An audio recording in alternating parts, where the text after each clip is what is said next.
Retratos vitales. Vieja escuela. Por Antonio Ayala Castejón.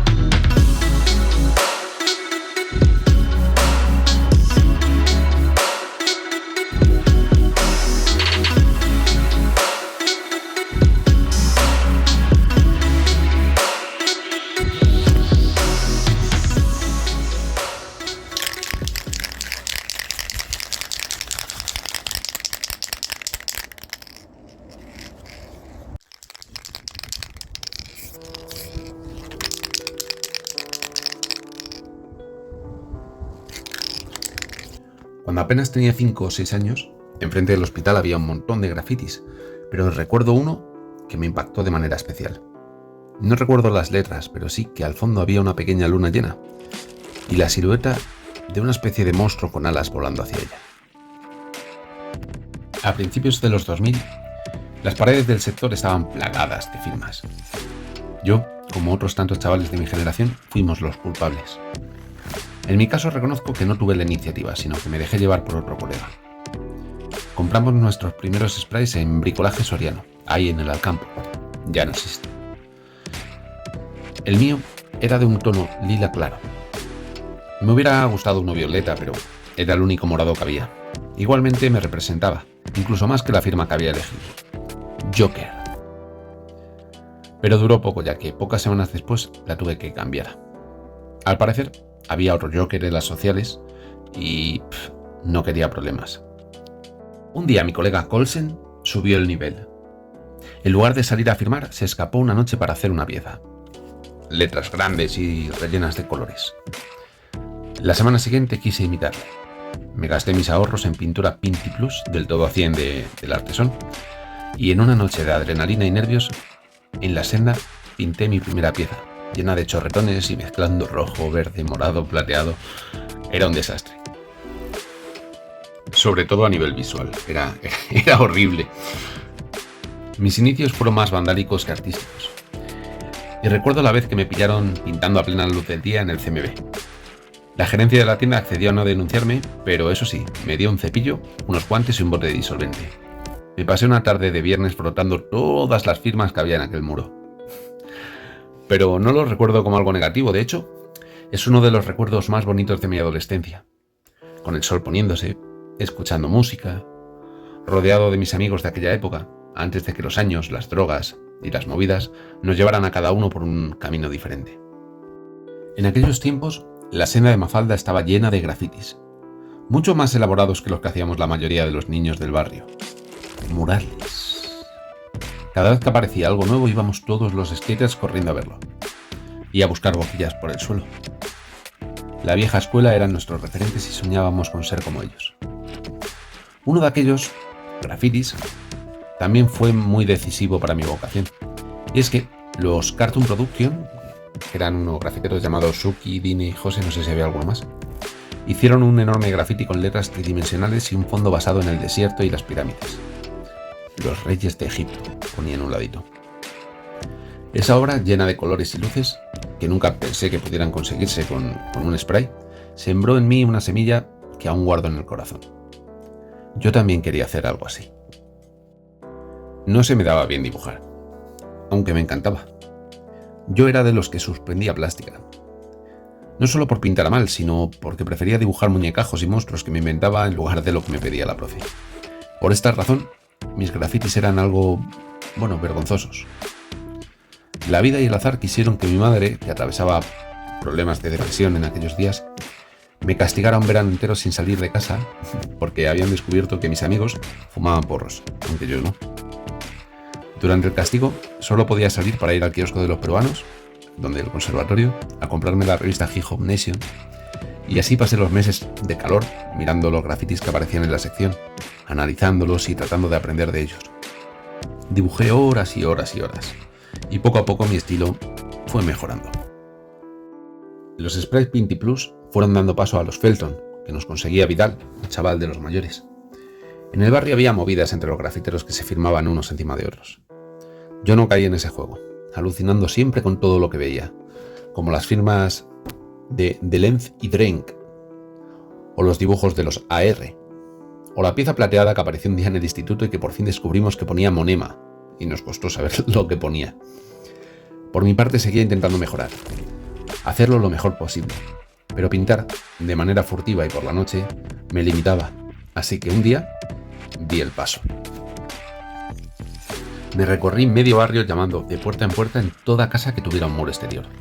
¿Para qué? Pues para pedir permiso. ¿Qué haríais si un chico de 15 años, que se ve que no lo tiene nada claro, os propone pintar la pared de vuestra casa? La mayoría de la gente directamente cerraba la puerta. Algunos no eran nada educados. Otros decían eso de: es que no creo que a mi mujer le guste la idea. Fueron muchas tardes las que probé suerte, pero no me rendí, porque sabía que se podía. En la senda de Mafalda daban permisos, pero yo no tenía el nivel como para pintar allí junto a aquellas obras maestras. Debía seguir buscando. Por fin, un día, en una de las casas de la cooperativa del Artesón, una pareja de personas mayores me invitaron a pasar a su cocina y explicarles mi idea. Yo llevaba un cuaderno lleno de dibujos que ahora, con el tiempo, sé perfectamente que no fueron lo que les hizo darme el permiso. Fue mi ilusión, supieron verla y valorarla, y sobre una hoja de papel autorizaron a que yo les pintara. Nunca me había sentido tan contento. Justo iba a ser mi cumpleaños, y mi hermana Eva y mi cuñado me llevaron a Madrid a una tienda. Fuimos a comprar, como su regalo, varios sprays de la marca Montana, Hardcore, que aunque eran más caros, tenían una gama enorme de colores, y eran los que usaban los profesionales. Me gasté además todos mis ahorros, y a lo tonto, porque no tenía un grafitero experto que me explicase que el fondo sale mucho más barato pintarlo con pintura plástica. Pintar de día era otro rollo. La policía vino, y no tuve que correr. Bastó con enseñarles el permiso y seguir a mi ritmo. El día que hice el mural, todos mis colegas vinieron a verme y a hacerme compañía. ¡Qué dolor de manos! ¡Qué angustia de no tener suficiente violeta para todo el fondo! ¡Qué desastre de graffiti! Sin duda no tenía el nivel necesario, pero estaba muy orgulloso porque había terminado el mural. Ninguno de mis amigos había hecho un mural. Muchos, de hecho, ya estaban dejando de pintar para hacer otras cosas menos sanas. Recuerdo que tenía una cámara desechable y nos hicimos fotos. Luego, todos firmaron en un lado, en las dedicatorias, porque era lo que se hacía entonces. Al lunes siguiente, fui una celebridad en el instituto entre todos los colegas. Pero una semana después, me llegó la noticia. Otro chaval había pintado encima, estropeándolo. A la salida fui a verlo y se me rompió el corazón. Si no recuerdo mal, el imbécil lo había hecho porque bajo mi mural había una firma suya o había una letra o una pieza, alguna cosa. Pero vamos, que no era nada importante.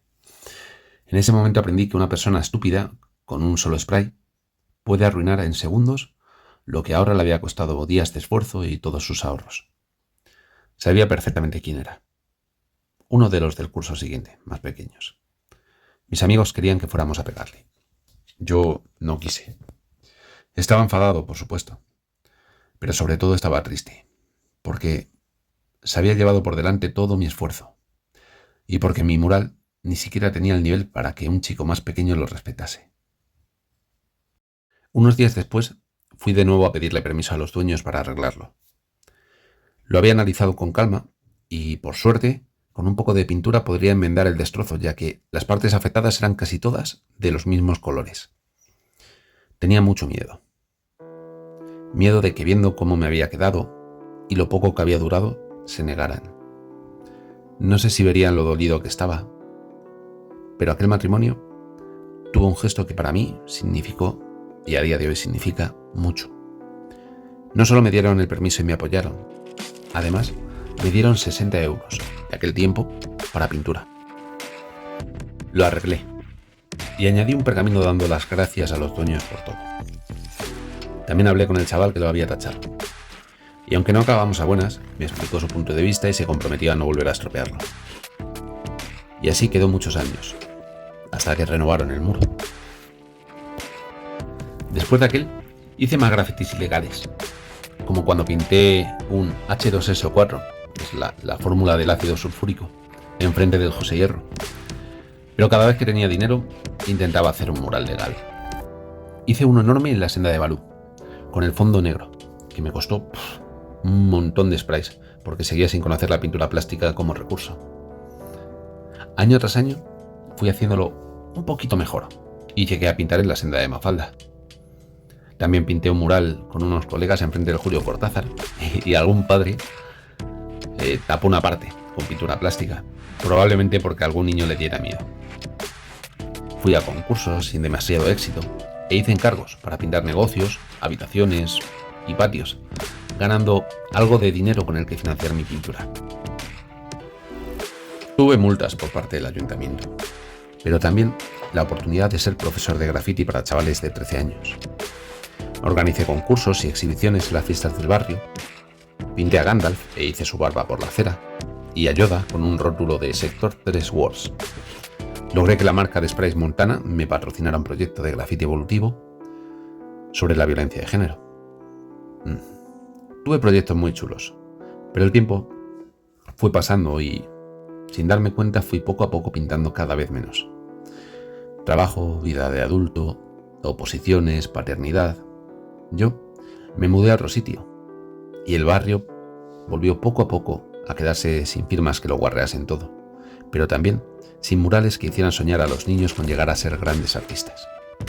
Los adolescentes ya no tienen las manos manchadas de pintura porque pasan las tardes con el móvil o jugando al Fortnite, y eso me daba pena.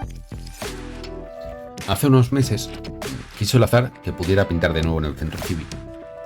Estaba liado con el monstruo de colores cuando un hombre se me acercó. Tenía un enorme muro en el que algún chaval había pintado un enorme pene. ¿Cuánto me cobras por pintarme algo? Yo, ahora, con mis hijos algo más independientes y unas ganas locas de volver a respirar el olor a pintura, le respondí que si me dejaba pintar lo que quisiera, solo le cobraba el material. El hombre llevaba una camiseta de Arrakis, así que acordamos hacer un graffiti de Dune, con el fondo del desierto, como un guiño a aquel mural que tanto me impresionó con 13 años, y con las 2 lunas del planeta Arrakis, como guiño al que lo hizo cuando yo era niño. Mi sobrino de 16 años me ayudó siendo su primer graffiti, teniendo la suerte de poder usar toda mi pintura y de que yo pudiera explicarle que el fondo se hace con pintura plástica. Pintando ahora, en mis 30, tuve sensaciones preciosas que me acompañaron aquellas tardes de trabajo en un pensamiento hermoso. Ahora yo soy la vieja escuela. Fueron varias personas las que pasaron por esa calle mientras pintaba y me felicitaban. Pero algunos me preguntaban: «Niño, ¿esto qué significa?». Y yo, con cara de besugo, les contestaba que nada, que solo era un graffiti basado en un libro. Y ahí se me ocurrió que quizás un graffiti podría aportar algo más. Tal vez una historia como esta o como tantas otras de las que he aprendido a lo largo de mi vida. Y de ahí todo lo que habéis visto por el barrio últimamente. Esta ha sido mi vida como grafitero. Y como en todas las facetas de mi vida, no ha sido perfecta.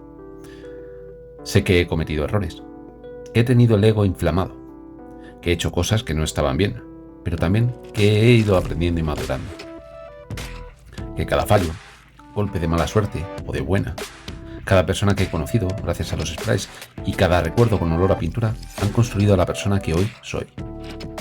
Por eso voy más allá del arrepentimiento o del estar orgulloso y abrazo cada cosa, dulce o amarga, que me ha pasado sabiendo que son piezas de mi historia, como tantas otras. Esta es mi pequeña y humilde aportación al barrio donde me crié y sus paredes. Mi pequeña compensación a los vecinos cabreados que tuvieron un disgusto al levantarse y ver que alguien les había pintado la fachada. Mi homenaje a aquel chaval de entre 13 y 16 años, que no se rindió ni por no pintar bien, ni por no tener dinero, ni porque le tacharan, ni porque la vida le robara el tiempo para seguir con lo que ama. Por eso he vuelto.